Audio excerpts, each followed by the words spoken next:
Okay, so let's go ahead and get started then. So today what we're going to go over is the law of cosines. This will be our last section of this unit. So like I mentioned yesterday, we got our test next week.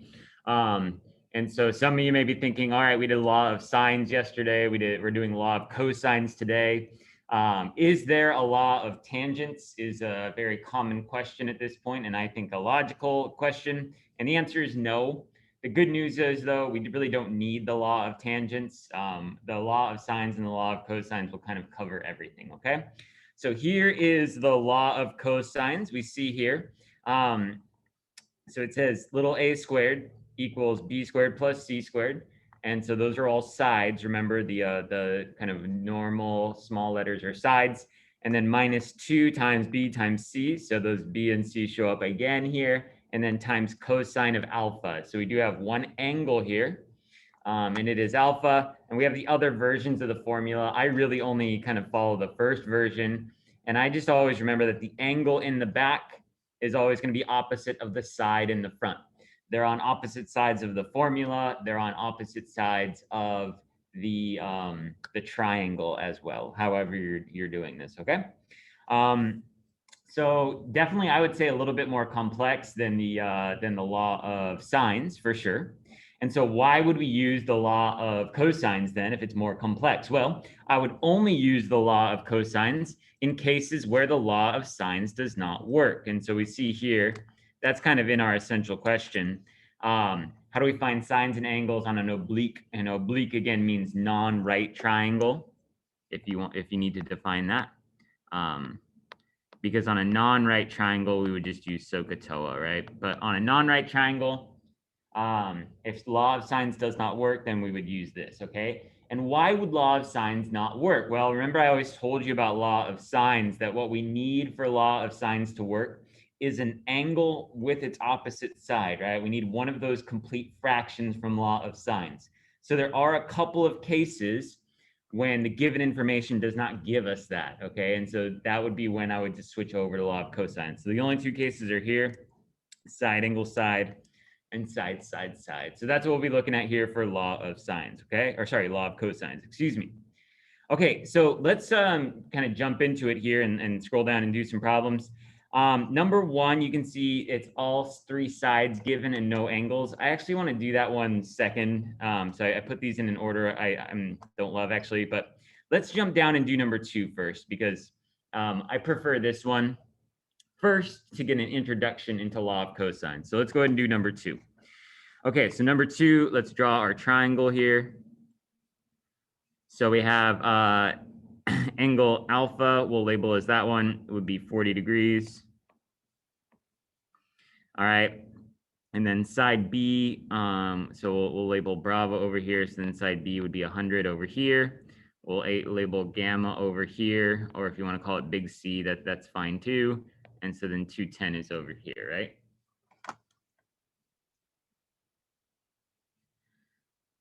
Okay, so we can see here that the given information, like I said, we cannot use law of sines here, okay? So whenever, kind of after we get past this section, I'm not going to be telling you whether to use law of sines or law of cosines, but what I would say is always check law of sines first. If you can do law of sines, I would always do that. And then if you can't, if you don't have that angle with its opposite side, then switch over to law of cosines, and law of cosines should work, okay? So another question, though, before we kind of jump into law of cosines, remember, sometimes if we have two angles, we can find the third angle, and then we do have that complete fraction. Now, in this case, we cannot do that, correct? Because even though, because we only have one angle, right? And so I'm not going to be able to find that third side using law of sines, okay? So we're going to use law of cosines here. I'm going to go ahead and rewrite it here just so we can all see it on the screen. You don't have to, I don't think, rewrite it on your notes because it's on the same page, but I just want it on the screen here. So we have a squared equals b squared plus c squared minus 2bc cosine of alpha, right? Okay. So that's our formula there. So let's apply it here, okay? So we are trying to find little a, correct? We're trying to find the side opposite angle A. And so I'm going to leave that as a variable out front.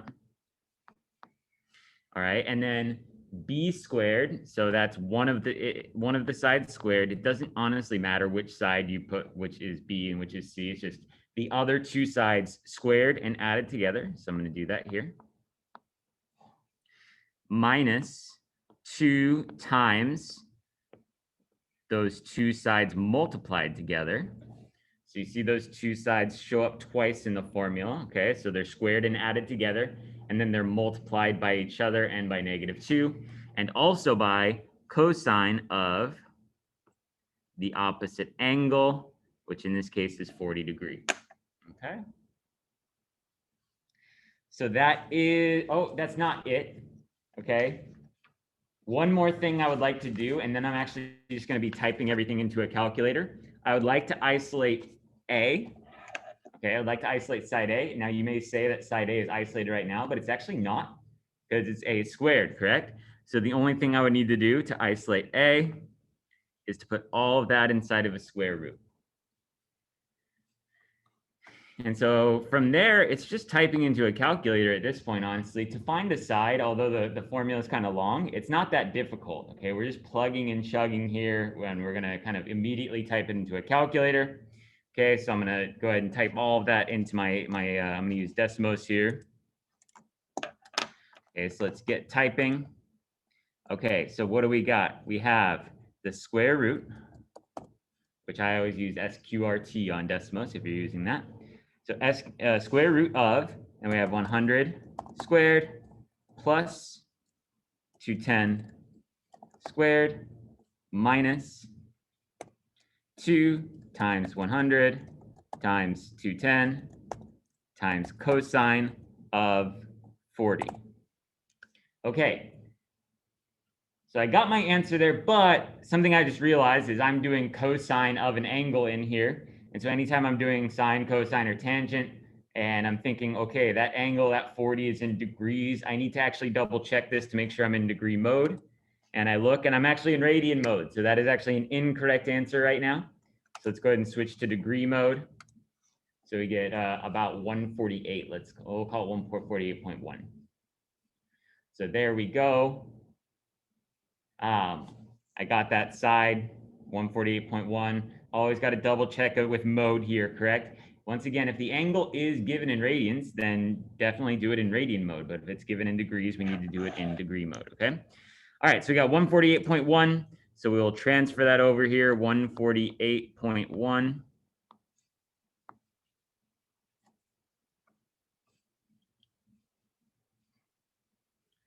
Okay.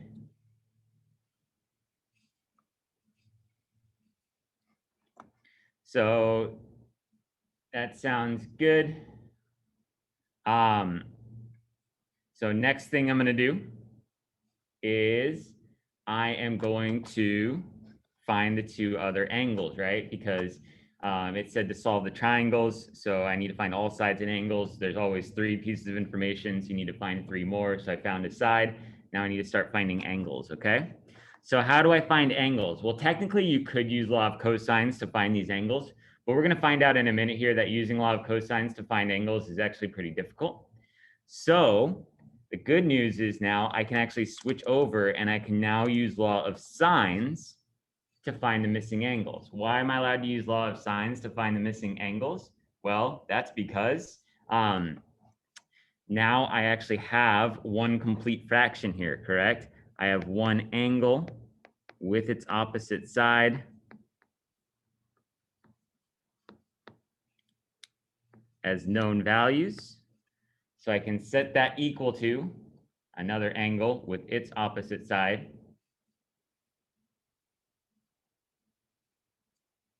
with one of them known to find it, okay? Now, a note here that I would like you guys to write down, okay?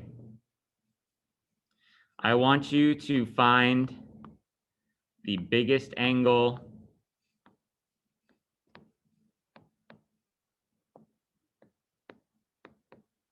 last.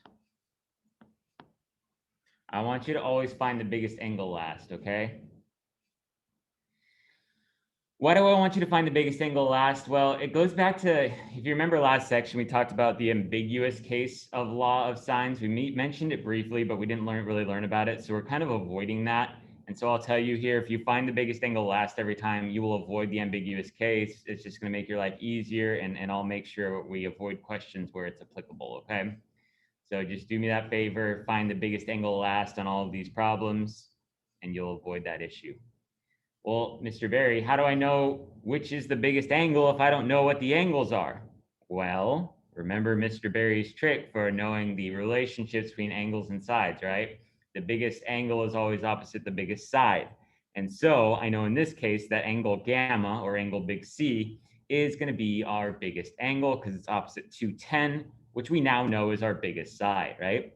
Okay, so that means we're going to find that one last. So let's go ahead and find angle B next. So I'm going to say sine of big B over 100, right? So we're switching over to law of sines now. You really should only have to use law of cosines one time in a problem, and then you should be able to switch over to law of sines, okay? All right, so we're going to cross multiply these two. So that's going to be 100 times sine 40, and then we'll divide it by 148.1. And that's going to equal sine of big B. In this case, we were looking for an angle. So to get rid of the sine, we would do a sine inverse. Oh my, I made that one so big.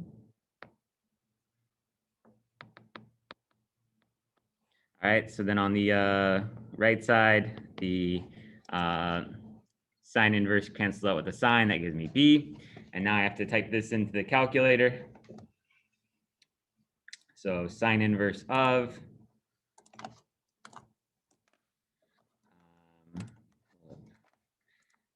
sine inverse of 100 sine 40 divided by 148.1, let's call it.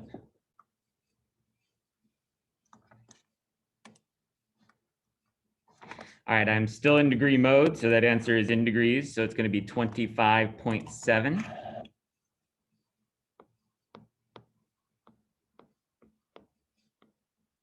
I'm not going to draw that in the triangle because my triangle I drew small, so it's not going to fit, but that's okay. All right. So now we have all the sides. We have two of the angles. So how are we going to find the last angle? Well, whenever we have two angles, the best way to find the last angle is using 180 minus, right? So let's go ahead and do that. So angle gamma, which again, I have a hard time drawing here, is 180 degrees total in a triangle minus the 40 degrees we knew from the beginning, minus the 25.7 that we just figured out. I'm just going to do that on my handheld calculator here. And so I get angle gamma at 114.3 degrees. Oops. Great. All right, does this all work out with Mr. Berry's big with big, small with small? Let's kind of do a quick double check over everything. So angle gamma, 114.3 is opposite 210, which is clearly the biggest side. 25.7 angle B, Bravo, is the smallest angle, goes with 100, which is the smallest side, and then 40 is in the middle with 25.7. Perfect. Awesome.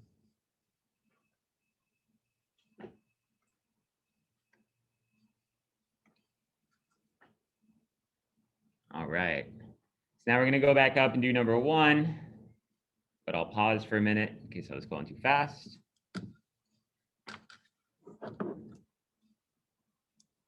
All right. Okay, so now let's take a look at number one here.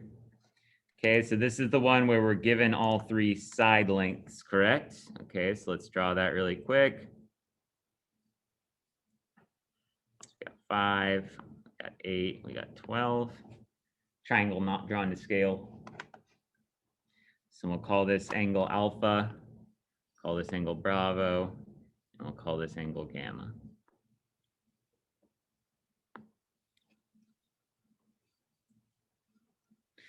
Okay, so Obviously, law of sines is not going to work on number one either, because obviously we're not going to be able to do an angle with its opposite side if we literally have no angles, correct? So obviously we're using the law of cosines. So we're going to pick an angle to find first.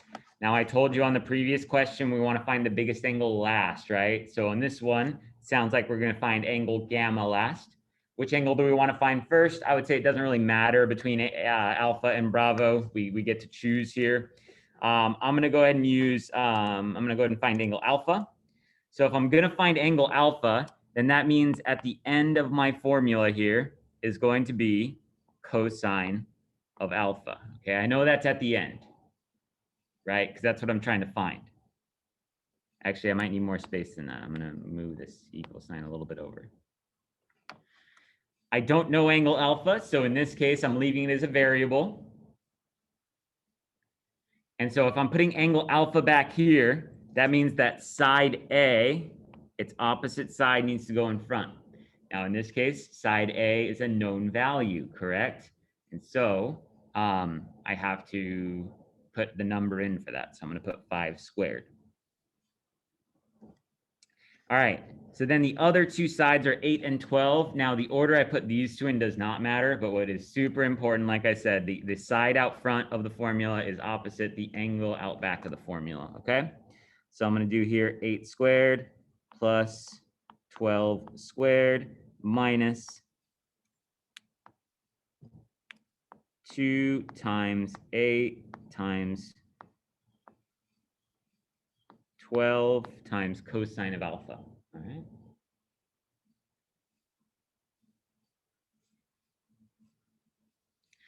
Okay, now we got to solve this now. We got to isolate angle alpha. And before that, we got to do that. We got to isolate cosine of alpha, all right? So please pay attention and listen to how I do this. So many people like to do this wrong.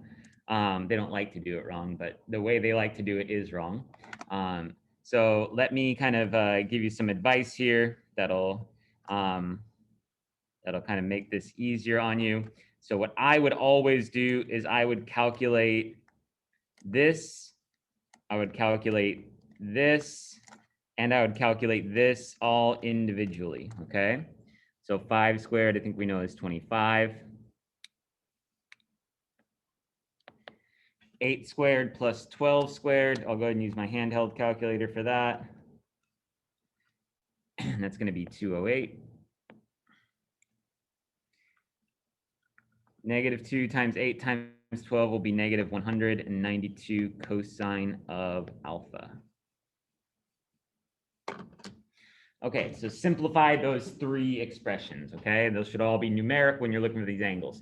Finding the angle on law of cosines, we're going to see is a little bit more difficult, or quite a bit more difficult than finding the side using law of cosines, but follow these steps and you'll get it right, okay? Next thing, okay? And this is the one that people love to do that's wrong, okay? So what people like to do is they like to subtract these two numbers here. They like to do 208 minus 192. And so what is, you can do that in your head, right? That would be 16. So then they would just write 16 cosine alpha. Don't do that, okay? You are not allowed to do that. Why are you not allowed to do that? Well, negative 192 is attached to the cosine alpha, right? So these are multiplying by each other, and that would be subtracting before multiplication. You can also think of these as unlike terms, right? If I have 208 minus 192x, can I just call that 16x? No, 208 does not have an x attached, right? So I can't subtract it with something that does have an x attached. So don't do that. So what do we do instead? Well, we subtract the 208 over to the other side. So whatever that number you got from the b squared plus c squared, subtract it over. So it's going to be negative 183 equals negative 192 cosine of alpha. So then next up, we will divide the negative 192 over to the other side. So that's how we get rid of that one.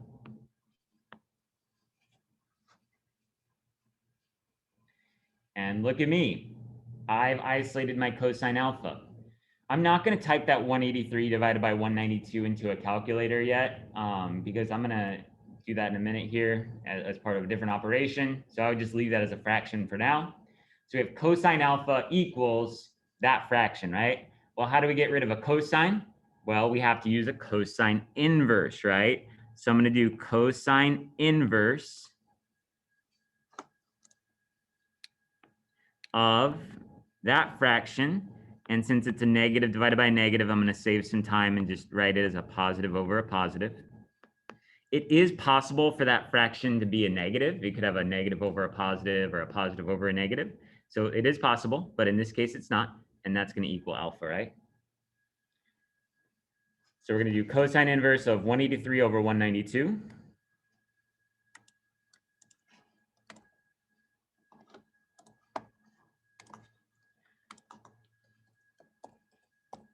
Make sure you do cosine inverse for this because we are using a law of cosines, right? We're not using a law of sines in this case. We're using a law of cosines for this piece of the problem. And I get 17.6.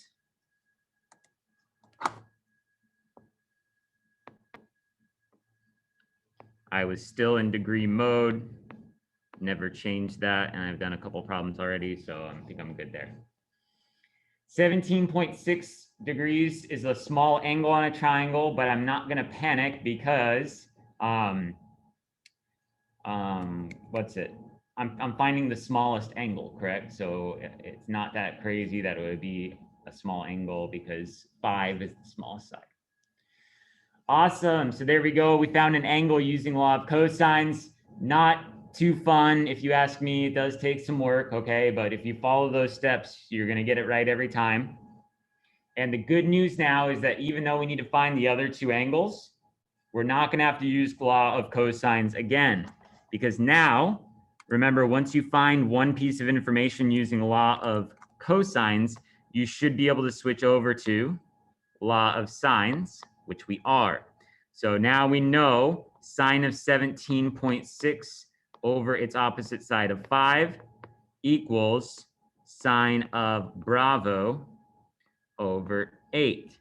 Now, after using the law of cosines once, I have a completed fraction, just like last time.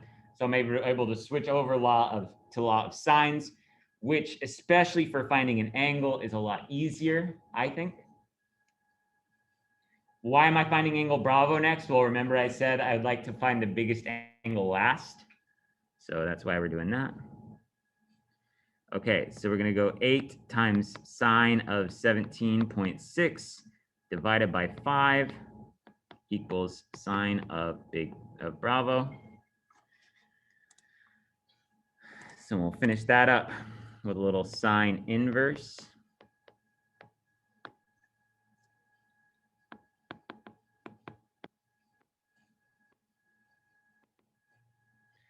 Okay.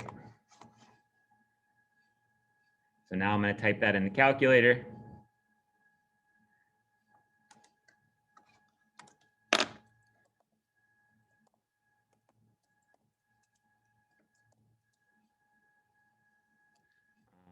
And what was it? 8 sine 17.6 divided by 5. Right? 8 sine 17.6 divided by 5. Yep. All right, so it looks like we're calling that 28.9.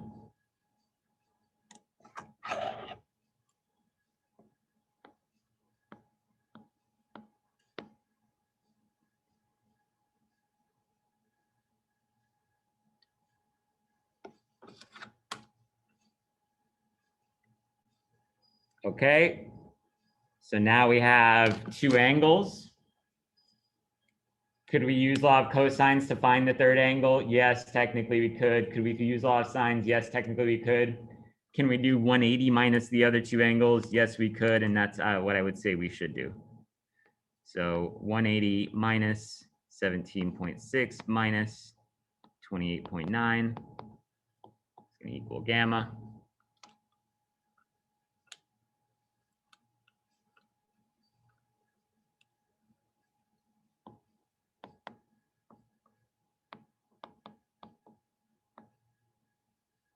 So I got it at 133.5 degrees.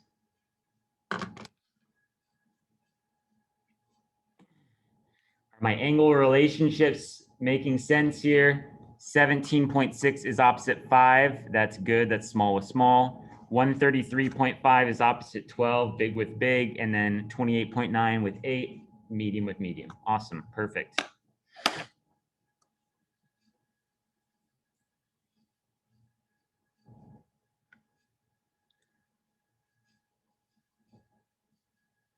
All right, let's move it along then.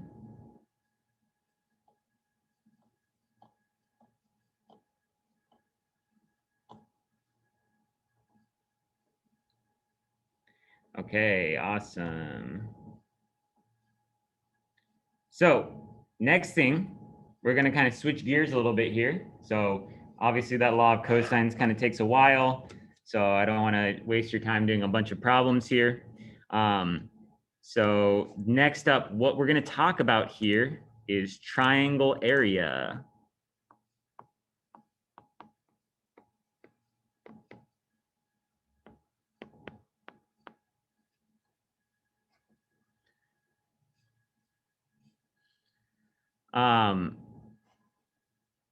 Another reminder here for you juniors, this formula that we're going to learn today is heavily featured on the SAT. So it will be on our test as well. So you seniors have to learn it too. But for you juniors, bonus coverage here. This is something that shows up on the SAT a lot. So always remember that, okay? Now, when we talk about triangle area, there's a formula that you guys learn. I think you learned this in like 5th or 6th grade or something. And that is this. It is 1/2 base times height, right? You can also do it as base times height over 2, which means, remember, multiplying by 1/2 is the same thing as dividing by 2. So that's not even a different formula. That's just a different way of writing it. But very importantly on that formula, base and height must be perpendicular.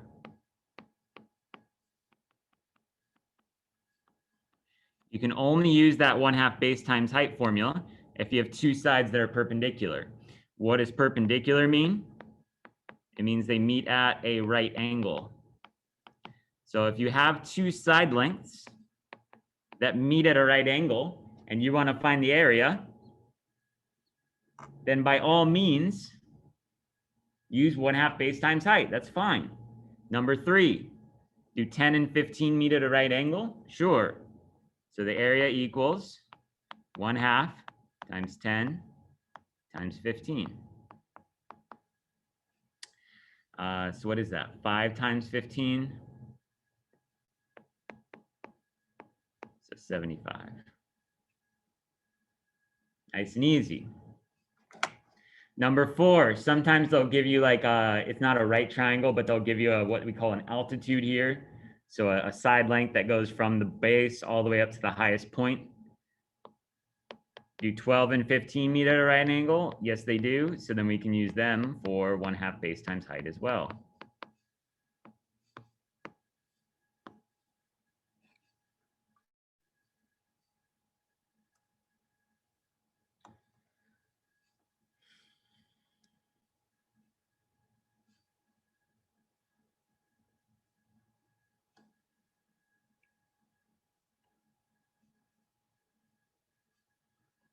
But what if we don't have perpendicular lengths? So right now, what if we had A down here and we had B over here? Obviously, those are not meeting at a right angle. Could we find the area here? Well, the answer is actually yes, okay? We can find the area here if we create an altitude. So I'm going to draw that here. I'm going to call it H.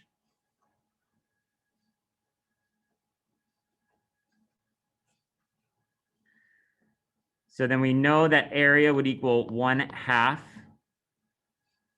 A times H, right? Because A is the base in this case, and H would be the height. But H is not a given number here, okay? So can we write H in terms of B and C? Well, now if we look at this that B and C there, they actually make a right triangle, right? And I'm going to draw that a little bit bigger here. So we have angle C here. We have side B. We have a right angle, and there's H, right? Does anybody have any issues if I said that sine of angle C equals H over B? Going back to SOHCAHTOA, sine is opposite over hypotenuse, right? So that would be H over B. Which means that B times sine of C equals H. If I multiply that B over.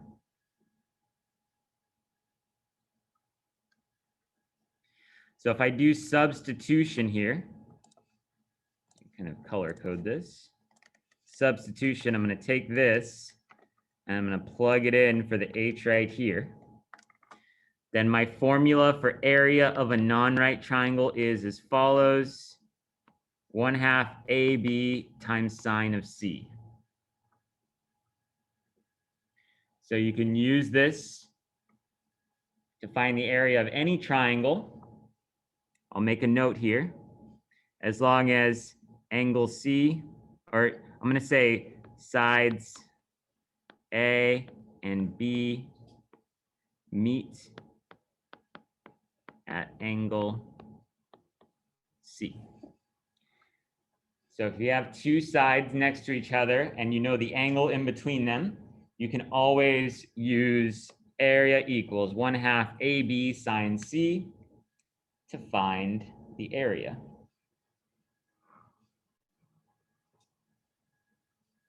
So it's a good little formula to know. So let's use it. So number 6, okay, we have a 7 over here, we have a 4 over there. Do they meet at a right angle? No, they don't. So I cannot just use 1/2 base times height. But I do know the angle that they meet at, so I can use 1/2 times 7 times 4 times sine of 88.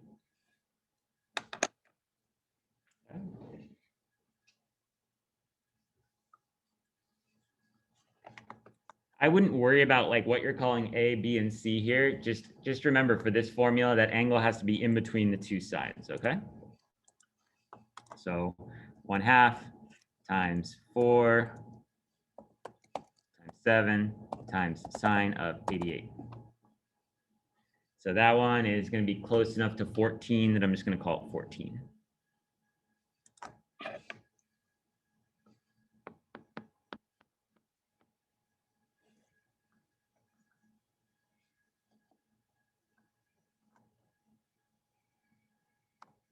Okay, and then let's do number 7 to wrap it up today.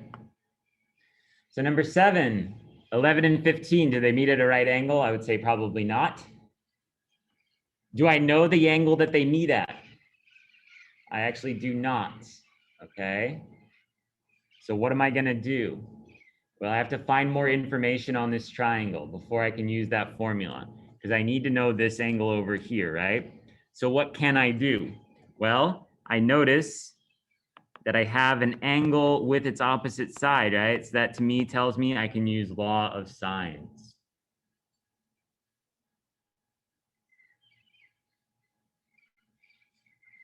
So I'm going to call this angle C. I'm going to call this angle B. So I can actually I want to know angle C, but I have to find angle B next. Why do I have to find angle B next? Because I know about 11, right? I know about its opposite side. So I'll do my cross multiplication here. 11 times sine of 92 divided by 15 equals sine of big B.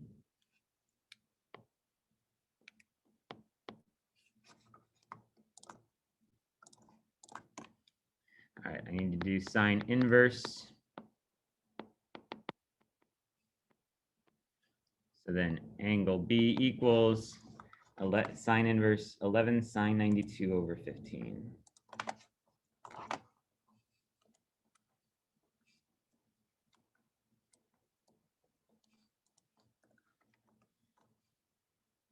right, so I'm getting 47.1 there.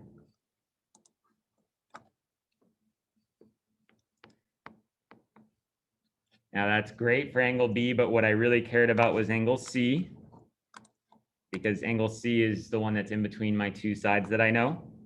So I'm going to do 180 minus 92 minus 47.1.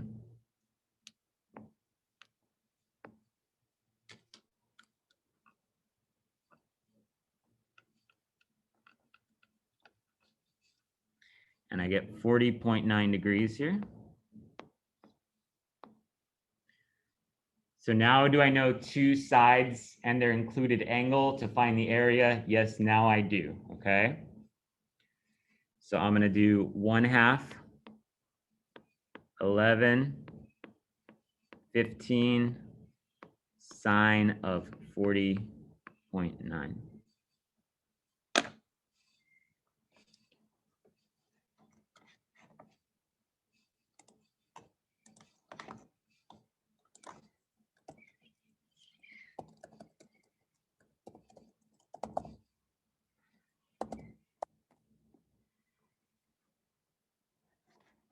I get, actually, Mr. Barry's high school football number here. Area is 54. That'll be on the quiz as well. What's Mr. Barry's high school football number? You can just look back here to the answer to number 7. I'm just kidding. I dropped my calculator. All right. That's all the time we got for today. So I think we have one more page on the next page. I think we'll do we'll do that on Thursday, or we might do 2 out of 3 on Thursday. Let me pause the recording here, or stop it.